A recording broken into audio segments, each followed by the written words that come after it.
విశాఖలో Paravada synergy pharma company ప్రమాదంలో గాయపడిన వారిని ఏపీ హోంమంత్రి వంగలపూడి అనిత పరామర్శించారు. ఈ ఘటనపై హోంమంత్రి ఆవేదన వ్యక్తం చేశారు. రసాయనాలు కలిపేటప్పుడు ప్రమాదం జరిగిందని తెలిపారు. ఈ ప్రమాదంలో జార్ఖండ్కు చెందిన 3 కార్మికులకు గాయాలయ్యాయి. మెరుగైన వైద్యం అందించాలని అధికారులకు ఆదేశాలు ఇచ్చామని మంత్రి తెలిపారు.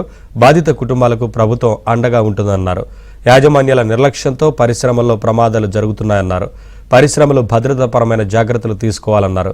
దీనిపై కమిటీ వేసి పూర్తి స్థాయిలో పర్యవేక్షిస్తామన్నారు. ప్రమాదాలు పునరావృతం కాకుండా చర్యలు తీసుకుంటామన్నారు.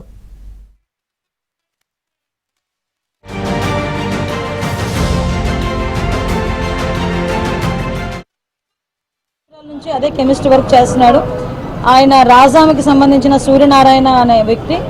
ఆ వ్యక్తి ఏదైతే కెమిస్ట్ మనకి కెమికల్ మిథనాల్లోనే లెసిట్రాన్ అనే కెమికల్ యూజ్ చేసేటప్పుడు అది వంపేటప్పుడు లాస్ట్లో అతను చేసిన ఒక హ్యూమన్ ఎర్రర్ ఏంటంటే దాన్ని జస్ట్ దులిపాడు అనమాట. ఒక 900 kgs దాన్ని అందులో మిక్స్ చేయాలి.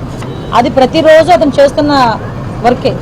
కాకపోతే అదేంటంటే లాస్ట్ మినిట్లో అతను చేయడం వల్ల చిన్న హ్యూమన్ ఎర్రర్ అది కొంచెం ఇలా దులపడం వల్ల ఆటోమేటిక్గా ఒక్కసారిగా ఫ్లేమ్ రావటం. అక్కడే చుట్టుపక్కల పనిచేస్తున్న జార్ఖండ్లో ఉన్న ఇంచుమించుగా లాల్ సింగ్ అదేవిధంగా వైబోన్ కోరా అంజీరియా రాయల్ అంజీరియా అని జార్ఖండ్ నుంచి వచ్చిన 3 అక్కడ వర్కర్స్ కూడా ఈ దుర్ఘటనలోని ఈరోజు మనకు హాస్పిటలైజ్డ్ అవ్వడం అది కూడా చాలా బాధాకరమైన విషయం. ఇందులోని ఎవరైతే వైబోన్ కోరా ఉన్నారో అతనికి 90% బర్న్స్ అయిపోయినాయి, ఒళ్ళంతా కాలిపోయింది. మిగతా వాళ్ళందరికీ కూడా 60% బర్న్స్ అయినాయి. ఇప్పుడే డాక్టర్ గారు వాళ్ళతో కూడా మాట్లాడాము.